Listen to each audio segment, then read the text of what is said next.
Bienvenidos al Timón del Mundo. Hoy tengo el placer de contar con Vanessa Cárdenas, analista de seguridad internacional y crimen organizado. ¿Qué tal estás? ¿Qué tal? Muy bien, buenas tardes, Alberto. Y bueno, también tengo el placer de contar con Gerardo López, analista de seguridad. ¿Qué tal estás? Está todo excelente, Alberto. Muchas gracias. Bueno, lo primero, muchas gracias por vuestro tiempo, por pasaros por el canal. Vamos a hablar del narcotráfico, crimen organizado de México, que está relacionado, como iremos mencionando durante este programa, con el mundo. No solo afecta a México, sino afecta también a muchos más países por la venta o por cómo se propaga por diferentes países, cómo lo van llevando. Y vamos a centrar el tema en el Mencho, en la muerte del Mencho y el cártel de Jalisco Nueva Generación, dónde nace. Y Vanessa, si quieres, empiezo por ti para poner en contexto por qué cobra tanta relevancia el cártel de Jalisco Nueva Generación y quién era el Mencho. Sí, muchas gracias, Alberto. Bueno, para que planteemos un poco el contexto, hoy por hoy tenemos que el cártel de Jalisco Nueva Generación es un cártel relativamente nuevo, aunque el origen de los grandes cárteles en México se remonta a los años 80. México tiene toda una tradición de tráfico ilegal de drogas a Estados Unidos que empieza desde principios del siglo XIX con las primeras, siglo XX, perdón, con las primeras migraciones de chinos que traían opio y lo pasaban a Estados Unidos. Después los mexicanos se dan cuenta que el opio se da muy bien precisamente en el estado de Sinaloa, en el noreste de México. Lo empiezan a sembrar, expulsan del negocio a los chinos y después esas mismas rutas, porque además hay un desfase entre las leyes antinarcóticos de Estados Unidos y de México, que de manera un poco premeditada, el Estado se tarda en el Estado mexicano en elaborar estas leyes y entonces el opio, después la marihuana, van pasando un poco con auspicio del Estado que cerraba un ojo para no verlo. Después con las guerras mundiales son rutas que se utilizan para la morfina, ¿no? Y después para la cocaína. Es importante también mencionar que México nunca ha producido cocaína. Se cree que sí por ser un país tan famoso por la exportación, pero en realidad esto viene de un pacto que se hace con los cárteles colombianos cuando Estados Unidos empieza a patrullar muchísimo el Caribe y les cuesta trabajo pasar la cocaína hacia Estados Unidos por ahí y se empiezan a utilizar las rutas terrestres que necesariamente para llegar a Estados Unidos, pues había que pasar por México. Entonces México empieza a comprar ahí la coca, principalmente a Colombia, pero también a Perú, a Bolivia, que son los principales exportadores, porque en nuestro continente tenemos al principal consumidor, que es Estados Unidos, y a los principales productores también, ¿no? Que son Bolivia, Perú y Colombia. Y a partir de ahí, y después la muerte de Escobar, se fortalece mucho el cártel de Guadalajara, que después es desmantelado y entonces se fracciona en muchos cárteles. De ahí surge el Sinaloa y muchos otros. Y de alguna manera el cártel de Jalisco toma tanta relevancia. Yo me atrevo a pensar, a reserva de lo que diga después Gerardo, que también por esta figura tan importante, tan estratégica, tan violenta, pero también tan enigmática, que es Nemesio Ceguera, alias El Mencho, que conoce muy bien el negocio, todavía es de estas generaciones ochenteras de campesinos con un muy bajo nivel escolar, adquisitivo, y que trabajaba en el estado de Michoacán, que es un estado famoso por las plantaciones de limón, de aguacate, y que ahí se da el cobro de derecho de piso, de extorsión, de retenes para poder trasladar la mercancía y empieza a tener contacto con ese mundo del narcotráfico. Después se va muy joven, adolescente, a Estados Unidos a traficar droga, ya es aprendido, de hecho, está en la cárcel y en los años 90 regresa a México, ya conociendo también el negocio allá e ingresa a las filas de la policía y ahí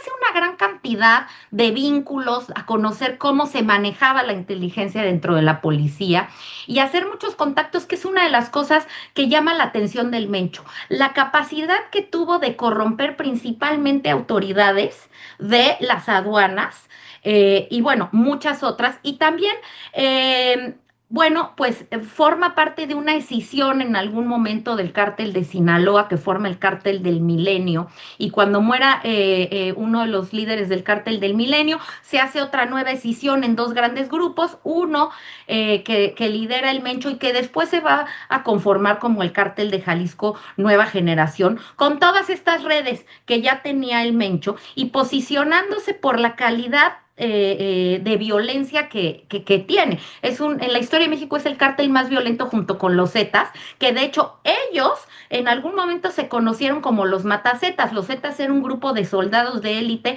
preparados en la máxima inteligencia y tecnología para combatir al narcotráfico y que después forman su propio grupo y que eran tan sanguinarios que antes de ser cártel de Jalisco Nueva Generación se llamaban los Matacetas y las poblaciones querían que llegaran para que exterminaran al otro cártel tan violento como eran los Zetas. Entonces va creando no solamente un entramado de vínculos políticos, policiales, sino también una base social y cultural que es muy importante también como penetra en esa dimensión el narcotráfico, que le da este crecimiento tan rápido, surgen más o menos en el 2010 y se convierte en uno de los dos cárteles más importantes y en momentos históricos en el más importante, no solo de México, sino a nivel mundial.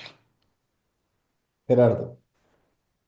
Yo para brindar un poco más de contexto, es importante señalar que en México desde 2008 se vive una política de ataque frontal a las agrupaciones que se dedican al tráfico de drogas, que está enmarcada como la guerra contra las drogas. Esta famosa política que inició incluso en Estados Unidos es una importación de parte del gobierno de Estados Unidos hacia México y comenzó en Estados Unidos con el presidente Nixon, en la cual ubicaban a las drogas, a sus consumidores y a sus traficantes como enemigos de la sociedad y se hicieron políticas con cada vez mayor criminalización. Así que esta idea fue traída a México, ya sea para bien o para mal, aunque en su mayoría hay quienes dicen que fue para mal. Esto fue en 2008 es cuando se despliega el ejército a las calles en varios estados del país, principalmente Michoacán. Y quiero decir, traigo esto a colación ya que mi compañera Vanessa se refería a las escisiones en estos cárteles, ya sea en el de Sinaloa, primero en el gran cártel de Guadalajara, que justo debido a los embates de las autoridades del Estado se fue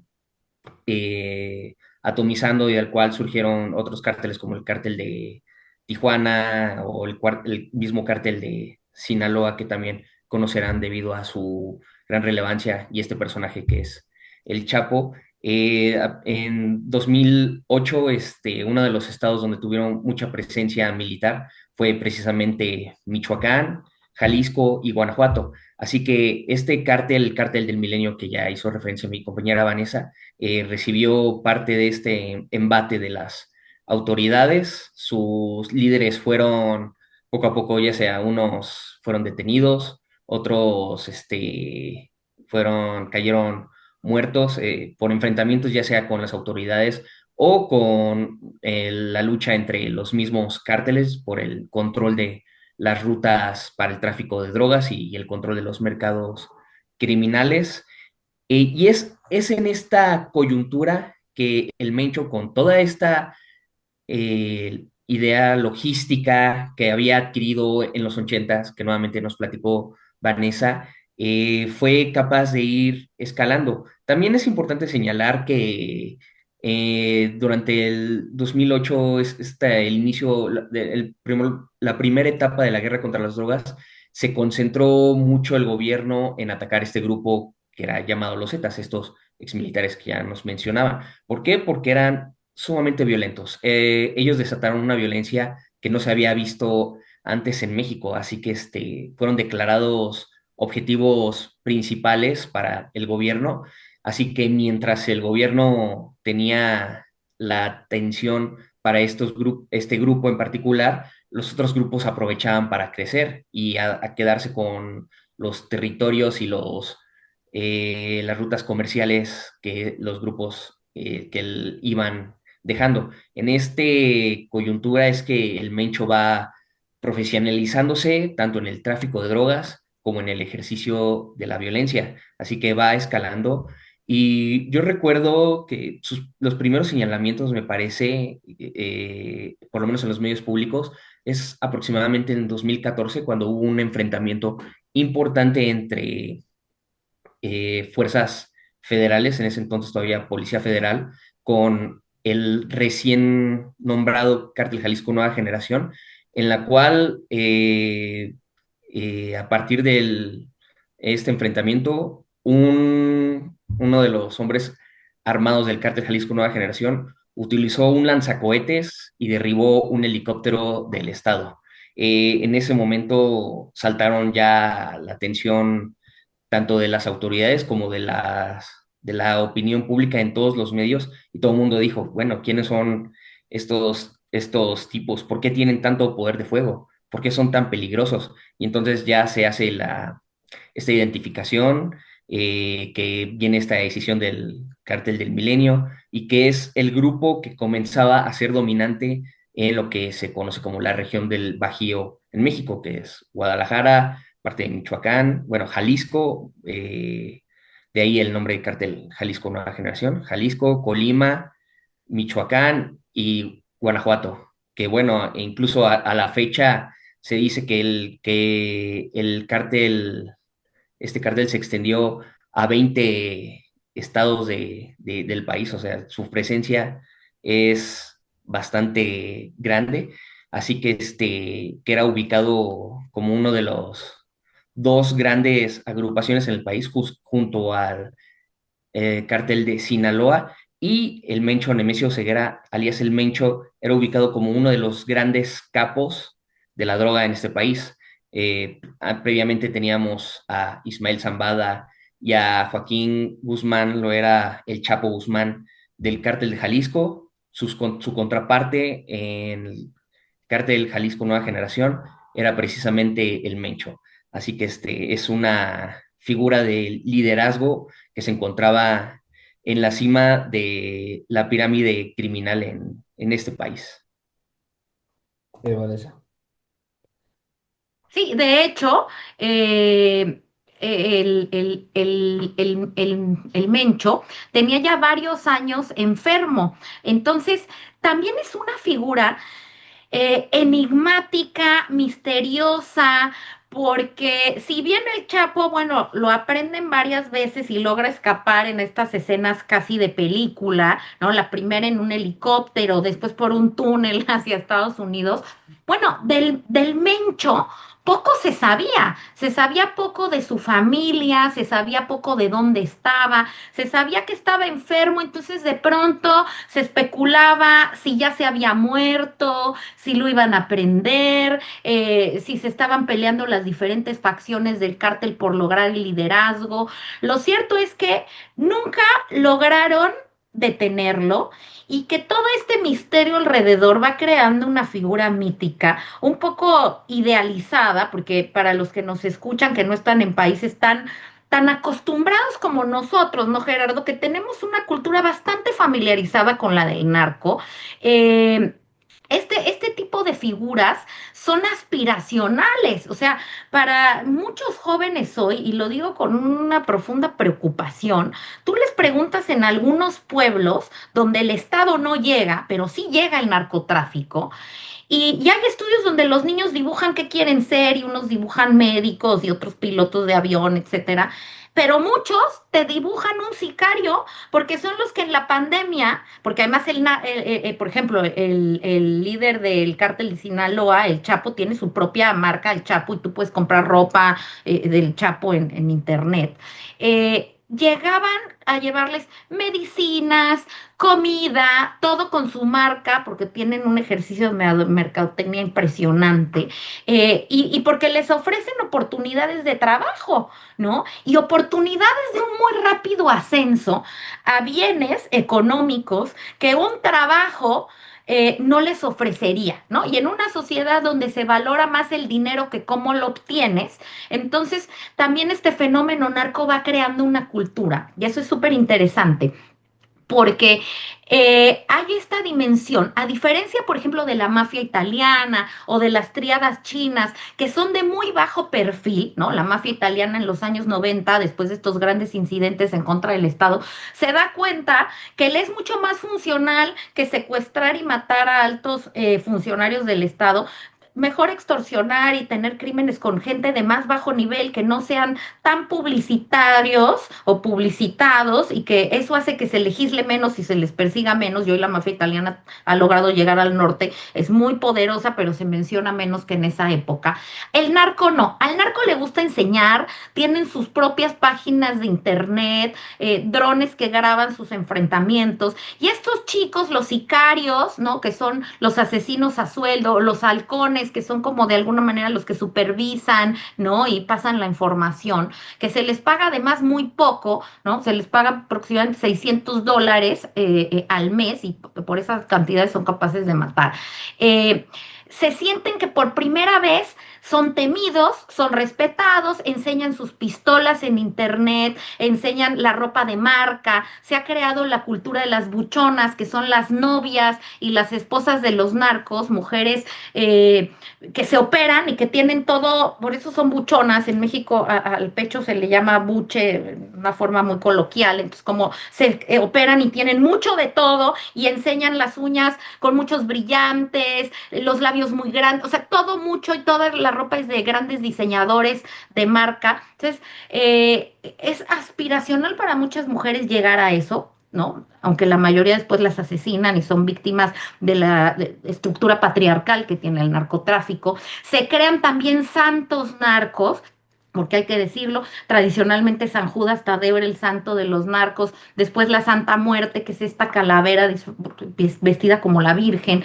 En México hay un santo también muy propio, que es el Santo Malverde, que yo hoy que estoy en Santiago de Chile, veo que ya se ha ido expandiendo a lo largo del mundo esta cultura y se va creando a través de los narcocorridos, que es la música que habla de los narcos, de las narcoseries y de esta idea de que ganan mucho dinero, toda una franja social que está acostumbrada a convivir con eso y que para muchos es aspiracional, como te decía, y eso es dramático. Y la figura del Mencho, que nunca lo podían encontrar y nunca lo podían aprender, pues tiene muchos seguidores que además lo admiraban y les gustaba que desafiaba de tal manera al Estado, ¿no? Y a las normas y que era casi imposible saber algo del Mencho.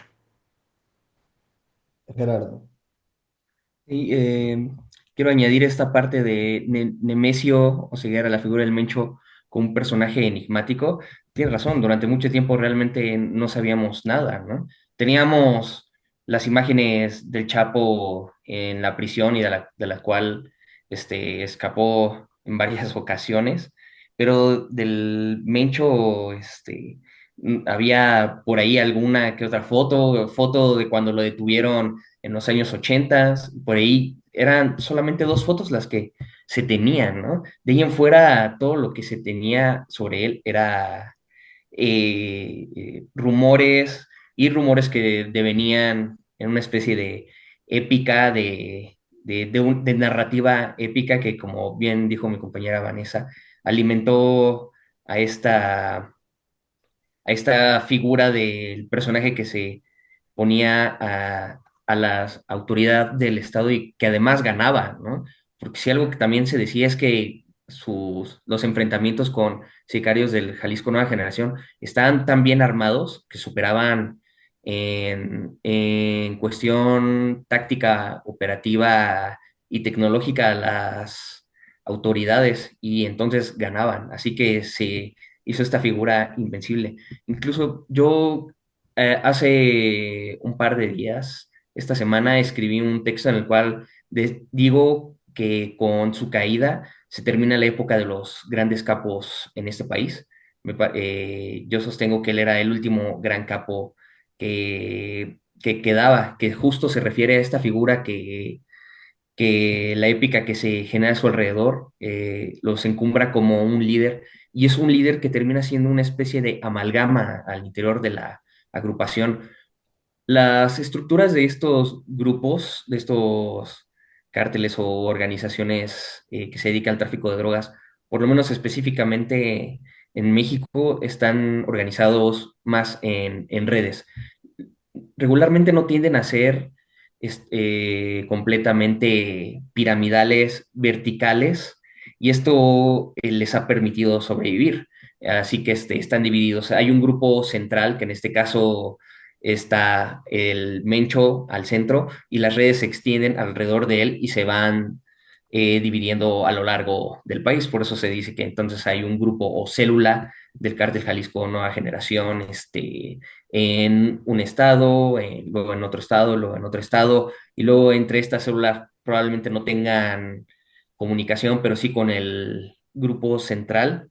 Por eso creo que fue posible ver que con su deceso hubo tal reacción a lo largo del país de todas estas células pertenecientes al Cártel Jalisco Nueva Generación. Pero bueno, mi punto principal es que la existencia de un personaje con tal autoridad, tal liderazgo como fue el Mencho, permitía una especie de cohesión a esta red.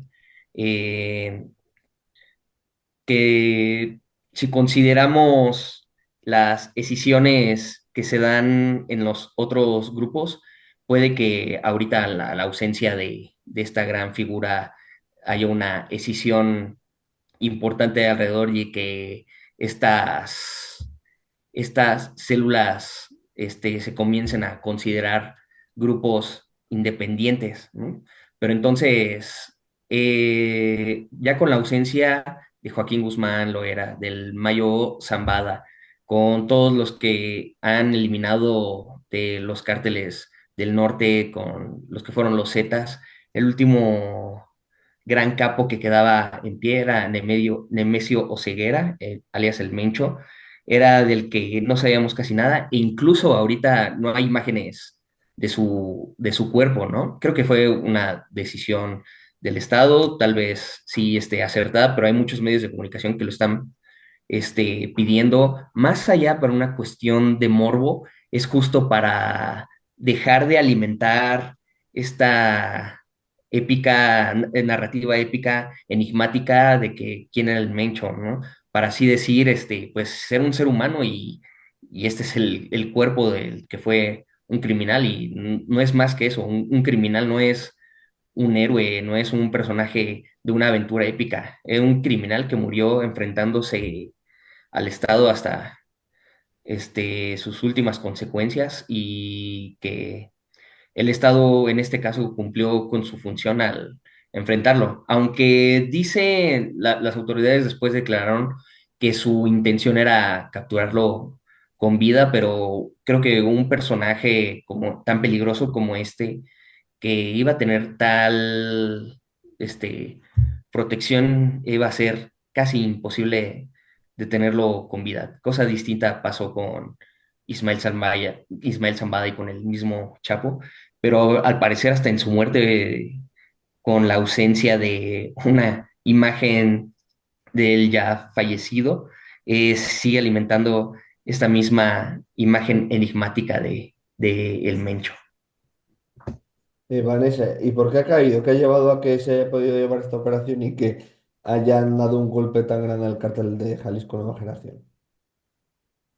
Mira, mi idea, mi hipótesis, es que no es que el gobierno lo haya querido, ¿eh? De hecho, ya se sabe que en dos ocasiones lo tenían muy localizado. Y el mismo presidente anterior, del mismo partido que la presidenta actual, Andrés Manuel López Obrador, había decidido no, porque teníamos la experiencia del llamado Culiacanazo, que fue una ocasión en la que aprendieron a uno de los hijos, a Ovidio, del Chapo Guzmán, del cártel de Sinaloa. ¿Y qué ocurrió? Que el Estado perdió el control de Sinaloa prácticamente porque bajaron, ocurrió lo mismo que ahora, una serie de disturbios, cerraron los accesos a la ciudad, al lugar donde lo tenían, y entonces por una cuestión de seguridad el mismo presidente ordenó que lo sacaran. Ahora, la violencia y la capacidad de fuego que tenía hoy en día el cártel de Jalisco de Nemesio Ceguera era mayor. Y a ver, también es importante decir que un cartel con esta cantidad de poder como el que tiene en Sinaloa o Jalisco, es imposible si no tienen un narcopacto con un pacto narcopolítico con el Estado de corrupción, no solo de la policía, las Fuerzas Armadas, sino de las altas esferas del gobierno. Entonces, ¿qué pasa cuando se van? eh, a Estados Unidos extraditados, el Chapo Guzmán, sus hijos, que después se entregan también al Mayo Zambada, a la otra línea operativa y de liderazgo del cártel de Sinaloa, que en una revancha total con el Estado, porque lo vivieron como una traición, dieron la lista de todos los narcopolíticos que tenemos en México y que no son de menor nivel, ¿eh? Estamos hablando de gobernadores de los estados, diputados, senadores e incluso expresidentes, lista que el gobierno ha querido negar, pero que en Estados Unidos se sabe y medios, sabemos cómo es la prensa de investigación de Estados Unidos que no dice cosas por decir, la llamada lista Marco, ¿no? De Marco Rubio, donde están todos los narcopolíticos mexicanos, muchos de ellos del partido actual, y que se le está exigiendo a la presidenta que los entregue. De hecho, gran parte de esas acusaciones, de esas declaraciones de después del Mayo, también de los Chapos, sirvieron para la aprehensión de Maduro. Están en las Cortes de Nueva York, donde está Maduro, donde está un exsecretario de Seguridad Pública mexicano, Genaro García Luna, ¿no? Porque son cortes muy especializadas en este tipo de delitos, por eso es que todos estos los llevan a Nueva York normalmente, porque además ahí están los expedientes. Y la presidenta está entre la espada y la pared, o sea, entrega a sus colegas. ¿O qué hace? Y tenemos la presión a todo lo que da de Estados Unidos. Ha querido decir que no va a dejar que incursione fuerzas norteamericanas como lo ha amenazado Donald Trump. La realidad es que ya están en México, han entrado con permiso de la presidenta, del Congreso, en una figura ornamental que dice que van a capacitar, a intercambiar información. Lo cierto es que van a supervisar que cumplamos con la presión de Estados Unidos. Y para postergar o evadir la entrega de estos narcopolíticos, la cabeza que tenían que haber ofrecido, pues era de alto nivel, ¿no? Y fue la del Mayo Zambada. Pero si hubiera sido sin la presión de Estados Unidos, yo estoy segura, a reserva de tu opinión, Gerardo, que la presidenta no lo hubiera entregado. De ninguna manera. ¿Por qué? Porque corría el riesgo de un problema de gobernabilidad. O sea, todavía no vemos los reacomodos del cártel de Jalisco, de quién va a suceder al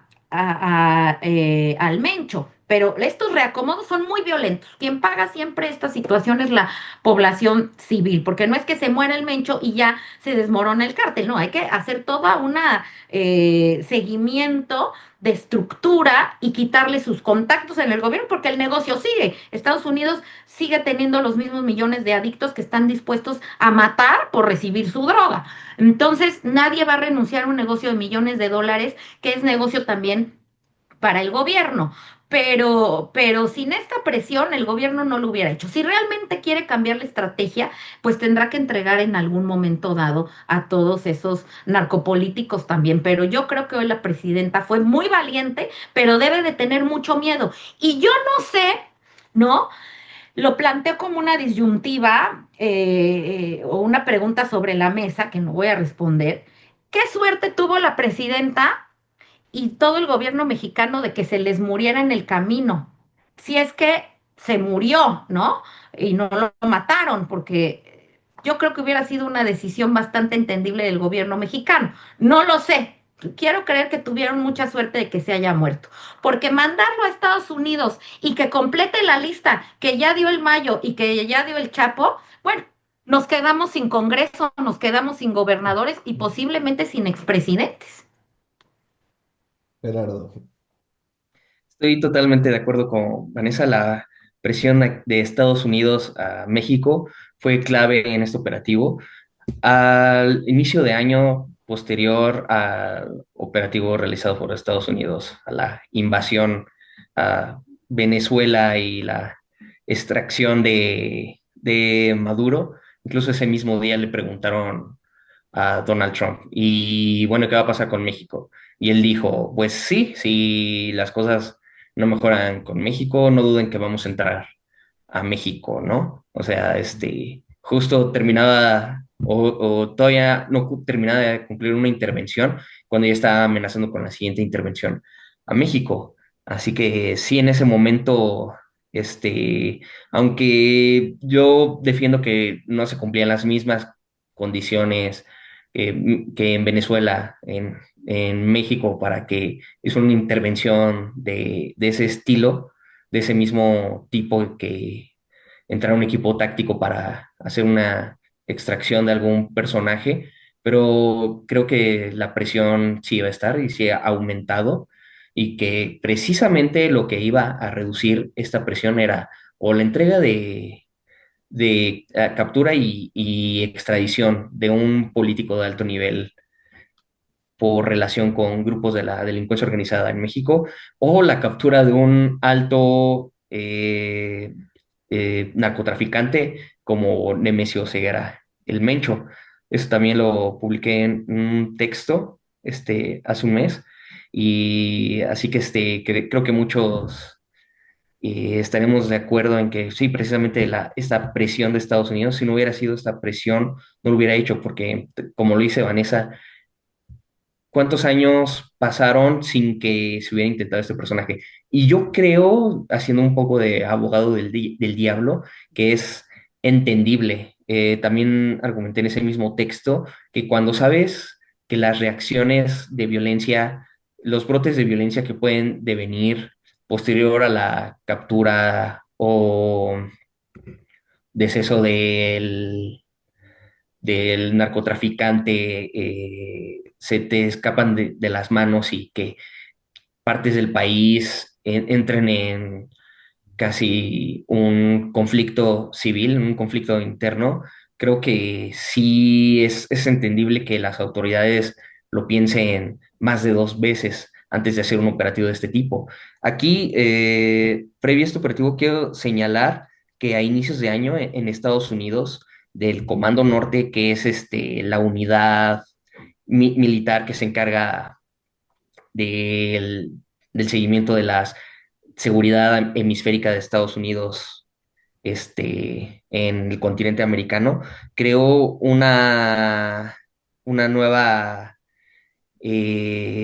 oficina operativa, la cual se llama Fuerza de Tarea Conjunta Interagencial contra los Cárteles. Creo, y mucho se dice que posterior al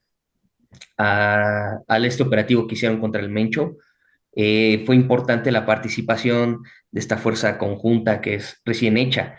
Yo me imagino un escenario en la cual Estados Unidos consigue la información, se comunica con México y les dicen, este es el momento en el cual lo tenemos precisamente ubicado y que es el momento en el cual pueden hacer el operativo.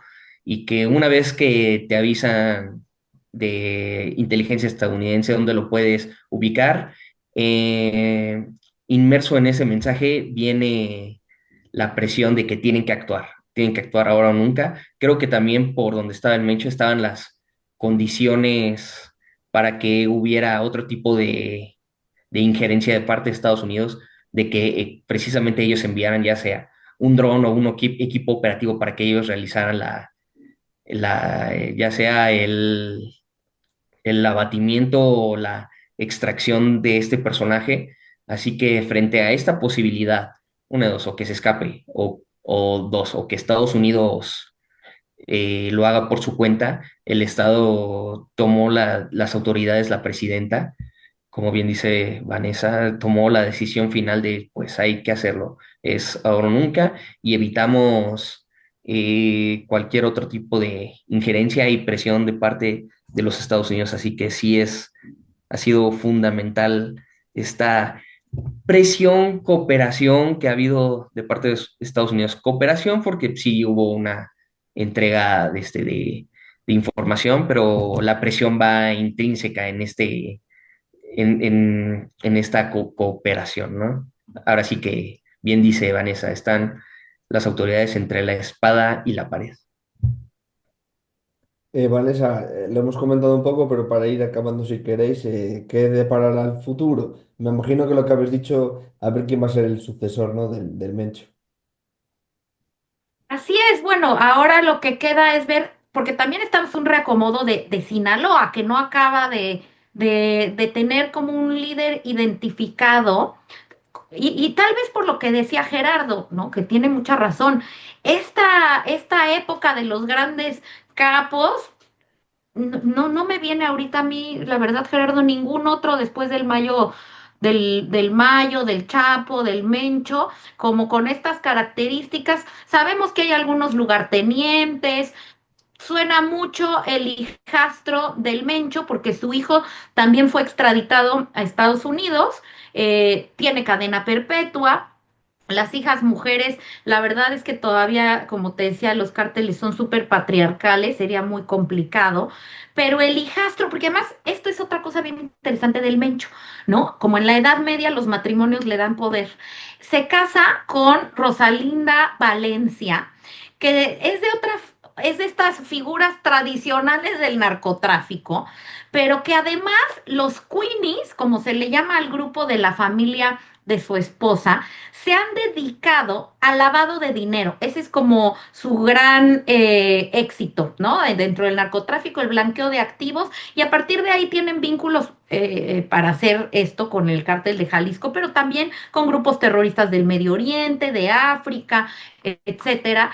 La esposa es una figura muy importante dentro de la estructura del cártel de Jalisco, la jefa, le decían, y todo indica que su hijastro, que incluso pues tiene el número como apodo, el 03, que era el 03 de la estructura, podría suceder al Mencho. Pero esto no es tan fácil, o sea, la historia nos dice que cuando un líder con estas características es abatido, el vacío de poder hace que las diferentes facciones al interior del cártel pues se peleen por ese liderazgo. Y eso son semanas, meses de mucha violencia. Lo estamos viendo con Sinaloa desde enero. Y una posibilidad es que llegue otro que aplique la Pax Narca dentro de sus mismas organizaciones y lo respeten y tome liderazgo, o que haya una atomización. Dependiendo del tamaño de las unidades, podríamos hablar de un debilitamiento del cártel, pero entre más se fracciona, más complejo es para el Estado la persecución de estos. Entonces, yo lo que creo es que vienen semanas y meses difíciles para los principales estados donde tenía presencia importante, bueno, pues parece que son más o menos 20 estados, ¿no? En los que, pero principalmente Michoacán, Jalisco, estados del narco tradicional, vienen meses complicados y también meses que pondrán a prueba si realmente el gobierno mexicano quiso solamente dar una prueba de buena voluntad o realmente quiere desarticular a los cárteles, y para eso, bueno, pues tendríamos que ver una persecución de políticos importantes. Gerardo, ¿algo más para cerrar tú también? Sí, creo que esta persecución que plantea Vanessa, yo la veo difícil, por lo menos este año frente al Mundial, que va a ser en México, Estados Unidos y Canadá. Creo que lo que quiere el gobierno ahorita es controlar las cosas, que se pacifiquen. Creo que también seguramente era un motivo para no agitar el avispero que son las organizaciones criminales. Que justamente una de las sedes, pues es Guadalajara, Jalisco, una de las Exactamente. sedes del Mundial. Una de Sí. las sedes importantes porque hay un estadio ahí muy importante donde incluso a los alrededores cerca del estadio han encontrado fosas clandestinas, ¿no? Que es un modus operandi donde los grupos de la delincuencia organizada utilizan para desaparecer a los cadáveres de sus víctimas, ¿no? Así que creo yo, por eso veo difícil este escenario que plantea Vanessa, de que las autoridades sí actúen en consecuencia ya para comenzar a desarticular todas estas redes. Y lo que sí veo que va a pasar es un acomodo. Creo que eso es lo más eh, entendible y lógico que suceda. Y nuevamente retomando este comentario de la ausencia de los grandes capos, que otra vez un capo de ese nivel para que tarda años en forjarse otra vez. Son carreras que comenzaron en los ochentas, en los setentas, para el caso del Mayo Zambada y de Joaquín Guzmán, el Chapo Guzmán, ¿no? El Mencho en los ochentas, así que son, son tantos años de profesionalización criminal y en el ejercicio de la violencia que es difícil que surjan nuevas generaciones, por lo menos nacidos en los 90 o en los 2000, que sean millennials o incluso más jóvenes, que puedan tomar un papel preponderante y que genere esta amalgama a lo largo de la estructura criminal. Así que sí se puede esperar que entre estas células hayan una disputa por los mercados criminales. Esperemos que no, que se contenga de alguna forma y que mantengan un bajo perfil, pero la experiencia, por la pura experiencia, nos indica que ese no es el camino que seguramente va a seguir esta situación. Pues bueno, chicos, no sé si queréis añadir alguna cosa más. Si no, muchísimas gracias y espero hablar otro día con vosotros. Con mucho gusto, Alberto. Muchas gracias también a Gerardo. Gracias, Vanessa, Alberto, nada más que agregar, solo muchas gracias por la invitación. Pues muchas gracias y un fuerte abrazo.